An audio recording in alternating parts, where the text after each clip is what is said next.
എഴത്തൂര് മുമ്പിലാണെങ്കിൽ അലീന പറയുന്നുണ്ട്, ഞാനിവിടെ ഉണ്ടെങ്കിൽ എന്നെ അനുസരിക്കാതെ യാതൊരു വഴിയുമില്ല. തെറ്റിനോട് തീർച്ചയായിട്ടും ഞാൻ പോരാടും, തെറ്റ് കണ്ടാൽ ഞാൻ പ്രതികരിക്കുമെന്ന് അലീന പറയുന്നൊരു കാഴ്ച കാണാൻ സാധിക്കും. മോളെ, നീ എന്തിനാണ് ഇങ്ങനെയൊക്കെ ചെയ്യുന്നത് എന്ന് സ്റ്റാൻലി ചോദിക്കുമ്പോൾ പപ്പയാണ് ഇവർക്ക് എല്ലാത്തിനും വളം വെച്ച് കൊടുക്കുന്നത്.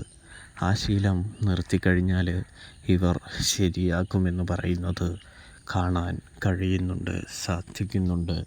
പ്രേക്ഷകരെ, പ്രിയ കൂട്ടുകാരെ, ഇതേ സമയമാണെങ്കിൽ നമ്മുടെ സ്റ്റാൻലി ആണെങ്കിൽ അലീനയുടെ മുൻപിൽ പിടിച്ചു നിൽക്കാൻ കഴിയാത്തത് കൊണ്ട് തന്നെ മെല്ലെ അലീനയുടെ മുൻപിൽ നിന്നും മാറി നിൽക്കുന്നൊരു കാഴ്ച കാണാൻ സാധിക്കുന്നു. അപ്പോൾ റിവ്യൂ ഇഷ്ടപ്പെട്ടാൽ സബ്സ്ക്രൈബ് ചെയ്യാൻ മറക്കല്ലേ.